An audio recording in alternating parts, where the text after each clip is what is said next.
আজ আমাদের দেশের জাতীয় ফলকে উপস্থাপন করব এক অন্য রূপে। না অন্য রূপে মানে আমি অন্য কিছু বলতে চাইনি। আজ আমার রান্নাঘরে আমাদের জাতীয় ফল আম, তাকে আর একটা নতুন মাত্রা দিয়েছি। এই গরমে আমি যে রান্নাটা করব আশা করি সকলের মন জয় করবে আর সকলে এই ধরনের খাবারই খেতে পছন্দ করবে। আমি সুমাশ্রী চলে এসেছি রোজকার রান্নাঘরের মতো আমার রান্নাঘরে একটা নতুন রেসিপি নিয়ে। আজ তৈরি করব আম লস্যি।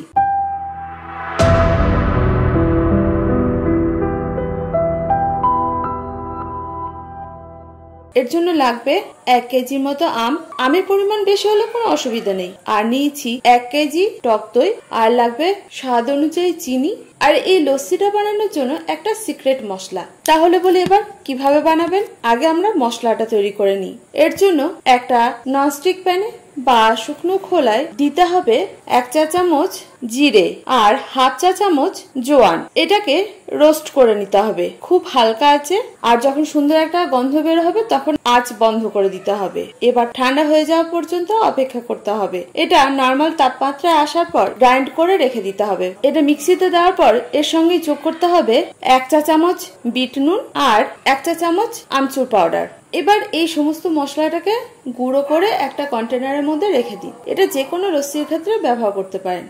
এবার লস্যিটা কিভাবে তৈরি করব। প্রথমে আমগুলোকে কেটে নিতে হবে এবং আমগুলোকে স্মুথ পেস্ট করতে হবে। পেস্ট হয়ে গেলে এটাকে রেখে দিতে হবে একটা সাইডে। ততক্ষণে একটা বড় পাত্রে নিতে হবে টক দই। টক দইটা দেওয়ার পরে এটাকে ভালোভাবে ফেটাতে হবে লস্যি তৈরি করার জন্য। যত ভালো ফেটানো হবে তত ভালো লস্যি খেতে হবে। লস্যি করার ক্ষেত্রে মাথায় রাখতে হবে কোন রকম জলের ব্যবহার হবে না, যদি দোকানের মতোই লস্যি খেতে চান। এবার লস্যিটা খুব ভালোভাবে মিক্স করে যেতে হবে। চাইলে আপনারা ডাল ঘুটনির সাহায্যে করতে পারেন, আবার আমার মতো এই যে ঘুটনি পাওয়া যায় এটা দিয়েও করতে পারেন। তবে সময় কম থাকলে মিক্সির মাধ্যমে করতে পারেন। এবার নিতে হবে 1 কাপ ঠান্ডা দুধ। এই দুধটা আগে ফুটিয়ে ঠান্ডা করতে দেবেন। দুধ দেওয়ার পরে ভালোভাবে মিক্স করতে হবে। এই সময় যোগ করতে হবে স্বাদ অনুযায়ী নুন আর চিনি। চিনিটা ডিপেন্ড করবে আমটা কতটা মিষ্টি। তবে আমি এক্ষেত্রে দুবারে চিনি দিয়েছি আর দিয়েছি 1/2 চা চামচের মতো বিট নুন। এই সমস্ত জিনিসগুলোকে ভালোভাবে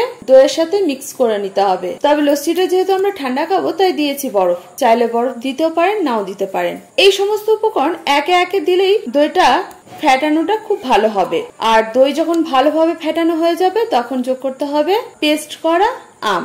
আমটাকেও দইয়ের সাথে খুব ভালোভাবে মিশিয়ে নিতে হবে, তাহলেই তৈরি হয়ে যাবে ম্যাঙ্গো লস্যি। এবার পরিবেশনের সময় আপনারা কিছুটা টুকরো আম, কাজু, পেস্তা, আমন্ডের টুকরো দিতে পারেন। আর অবশ্যই লস্যির গ্লাসে দেবেন ওই যে মশলাটা তৈরি করেছেন সেটা। চাইলে এই মশলাটা আপনারা বাটির মধ্যেও কিছুটা মিক্স করে দিতে পারেন। এই ঠান্ডা ঠান্ডা লস্যি পরিবেশন করুন আর সকলের মন ঠান্ডা রাখুন। কি সহজ তো, তাহলে বানিয়ে ফেলুন আমাদের জাতীয় ফলকে একটা নতুন রূপে।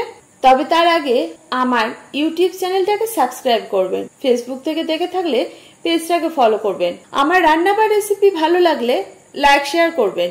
যারা এখনো পর্যন্ত আমার সঙ্গে আছেন তাদেরকে অসংখ্য ধন্যবাদ। তাহলে আর দেরি কিসের, ঝটপট বানিয়ে ফেলুন। আর কেমন হয়েছিল সেটা কমেন্ট করে জানাতে ভুলবেন না। আজ এই পর্যন্ত, দেখা হচ্ছে পরবর্তী ভিডিওতে। আপনারা ভালো থাকুন, সুস্থ থাকুন এই কামনা করি। আর সব সময় আমার সঙ্গে থাকুন। ধন্যবাদ।